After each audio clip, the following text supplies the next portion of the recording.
कक्षा नवम गणित में आप सभी का स्वागत है। आइए आज हम सांख्यिकी स्टैटिस्टिक्स का अध्ययन करते हैं। सांख्यिकी के समानार्थी अंग्रेजी शब्द स्टैटिस्टिक्स की व्युत्पत्ति लैटिन भाषा के शब्द स्टेटस से हुई है। स्टेटस, इसका अर्थ राजनीतिक राज्य,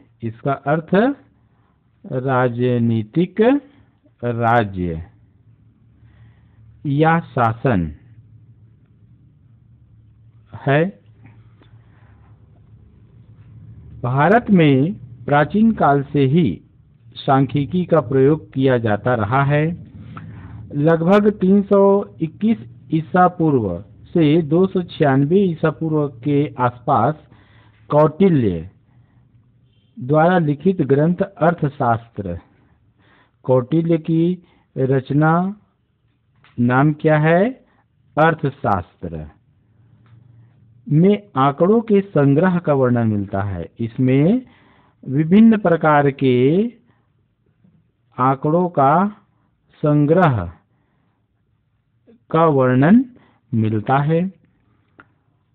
इस ग्रंथ में मौर्यकालीन शासकों द्वारा कृषि, ग्रामीण और नगरीय जनसंख्या और अर्थशास्त्र के आंकड़े, अर्थव्यवस्था के आंकड़े एकत्रित करने के संबंध में विस्तृत वर्णन किया गया है। आंकड़े एकत्रित करने की प्रक्रिया मुगल शासक अकबर के समय भी जारी रही। ठीक है। अबुल फजल ने अपने ग्रंथ आईने अकबरी में भी इसका वर्णन किया है। आईने अकबरी ये अबुल फजल द्वारा रचित रचना है जिसमें इन सब का वर्णन मिलता है।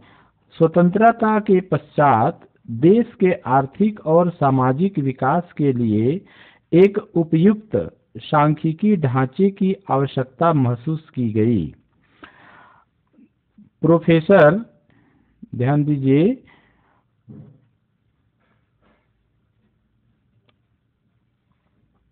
प्रोफेसर पीसी महालनोबिस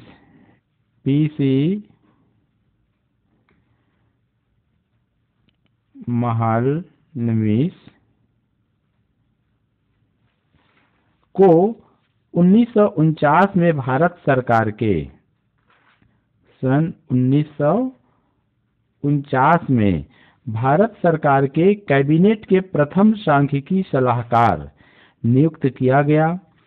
भारत में सांख्यिकी के विकास में इनका योगदान अविस्मरणीय है। इनका मतलब PC Mahalanobis, professor PC Mahalanobis का एक महत्वपूर्ण योगदान है।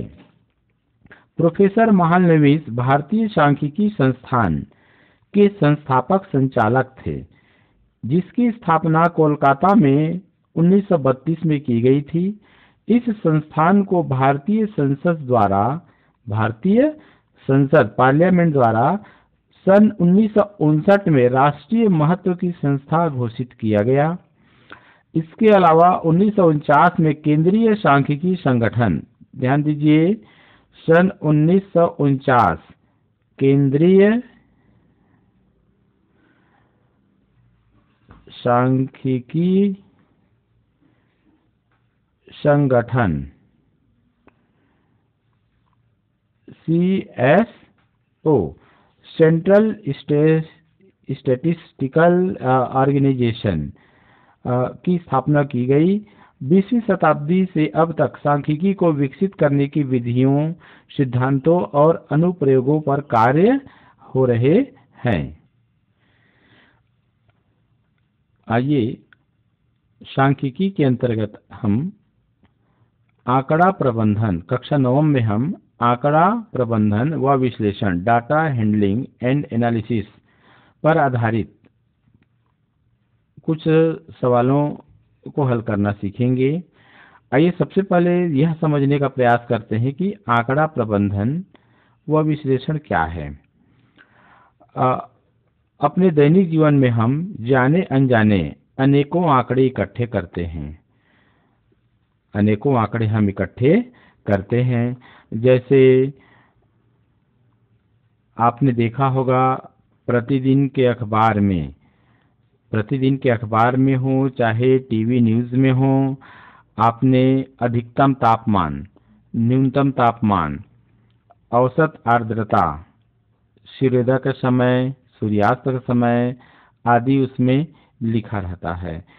किसी महीने विशेष में अगर हम ये सभी को अगर नोट करते जाते हैं तो इन सभी आंकड़ों को देखना, समझना व उससे निष्कर्ष निकाल पाना हमें बेहतर विश्लेषण करने में मदद करता है।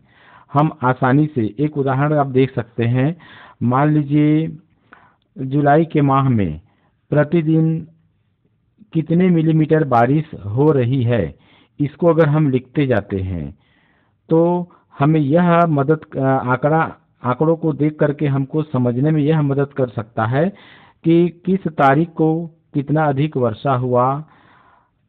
अगले वर्ष हम फिर से यह तुलना कर सकते हैं कि पिछले वर्ष इस तारीख को जुलाई में इतना मिलीमीटर वर्षा हुआ, इस तारीख को हो चुका है या कम हुआ है वर्षा या ज़्यादा वर्षा हुआ है। तो इस प्रकार से वैज्ञानिक विश्लेषण में हमें मदद मिलता है। हर व्यक्ति, परिवार, पंचायत हो, प्रदेश की सरकार हो या भारत की सरकार हो, इसी तरह हर ढांचा फैसले लेने व योजना बनाने के लिए आंकड़ों का उपयोग करता है। जितने बेहतर ढंग से हम आंकड़े ले सकेंगे, उन्हें नियोजित कर सकेंगे और उनका विश्लेषण कर सकेंगे, उतने ही अच्छे हमारे निर्णय होंगे व उनका क्रियान्वयन भी उतना ही बेहतर होगा।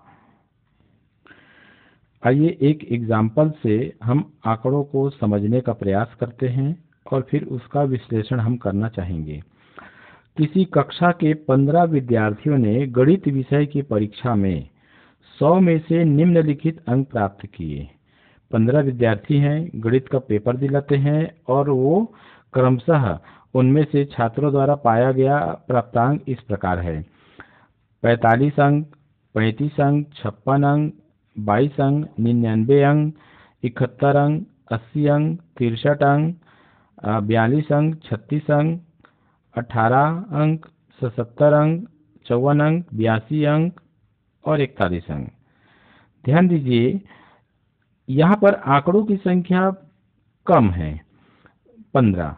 तो अगर आंकड़ों की संख्या अगर हमारे पास कम है तो ऐसी स्थिति में दिए गए इन आंकड़ों को हमको या तो आरोही क्रम में जमा लेना चाहिए या अवरोही क्रम में।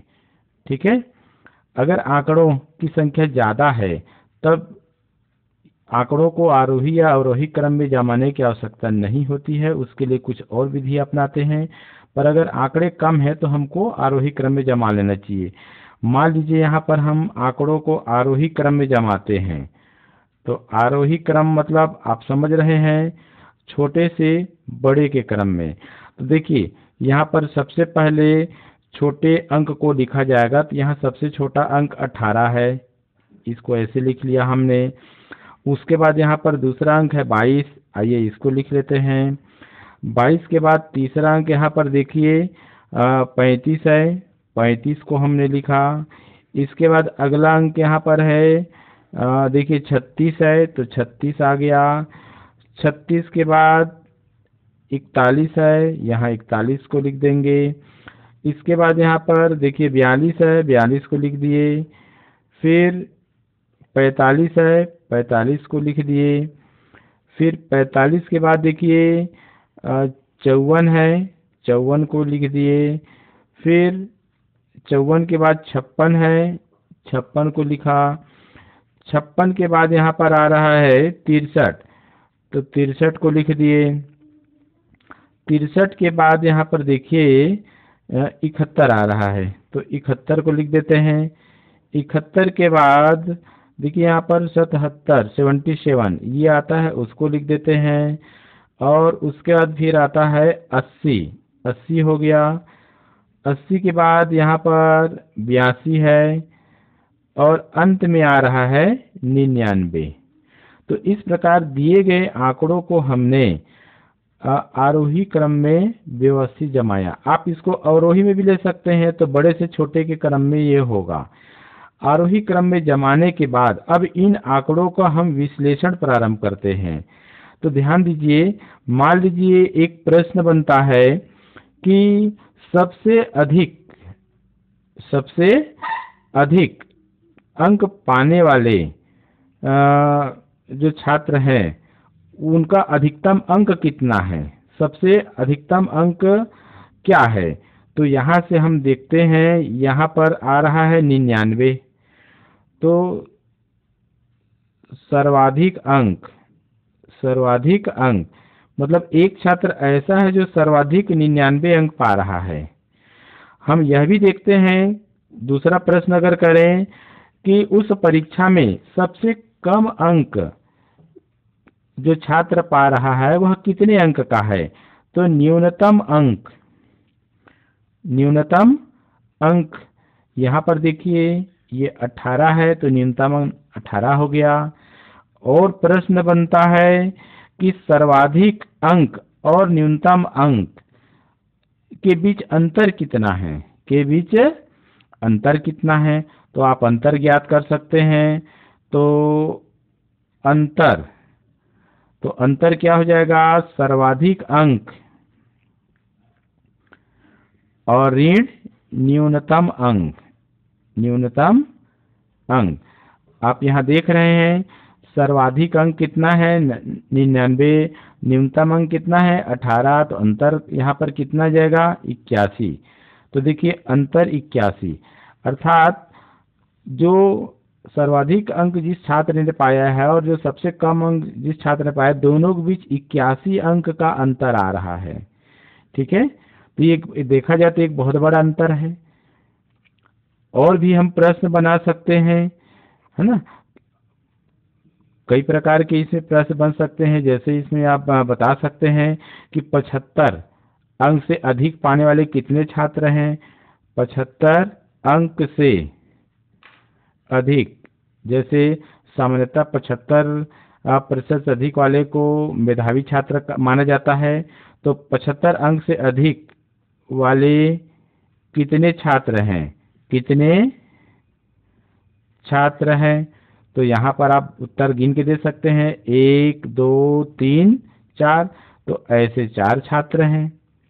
ठीक है, तो इस प्रकार से और एक और भी प्रश्न आप चाहें तो और भी प्रश्न बना सकते हैं। जैसे एक प्रश्न बनता है कि चूंकि 100 में प्राप्तांक 33 तक उत्तीर्ण माना जाता है, तो यहाँ पर कितने ऐसे छात्र थे जो उत्तीर्ण नहीं हो पाए। अगर ये हम मान के चलें तो 2 ऐसे छात्र थे 18 और 22 अंक पाने वाले जो उत्तीर्ण नहीं हो पाए, ऐसा हम कह सकते हैं।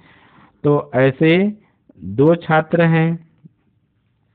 अगर आप इसको श्रेणी की दृष्टि से देखें तो 45 से 60% या 45 से 60 अंक पाने वाले कितने छात्र हैं। देखिए, तो 45 से लेकर ध्यान से देखेंगे, 45 54 56, ये देखिए, यानी कुल मिलाकर के 1 2 3।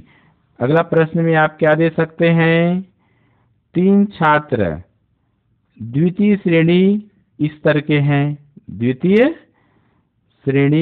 के हैं, उनका जो पढ़ाई का स्तर है। ठीक है, आप इसको और देख सकते हैं, 1 2 3 4, 4 ऐसे छात्र हैं, 4 छात्र ऐसे हैं जो तृतीय श्रेणी, थर्ड डिवीजन श्रेणी के स्तर के हैं। और आप समझ ही गए होंगे कि 60 या 60 से ऊपर कितने हैं। तो 1 2 3 4 5 6, तो यहाँ पर 6 छात्र प्रथम श्रेणी से उत्तीर्ण है या प्रथम श्रेणी स्तर के हैं, ऐसा भी माना जा सकता है। कहने का अर्थ यह है कि जो आंकड़े हमने यहाँ पर लिया हुआ है, उन आंकड़ों की सहायता से हम उसका विश्लेषण हम विभिन्न रूपों में इस प्रकार से हम कर सकते हैं। ठीक है ना।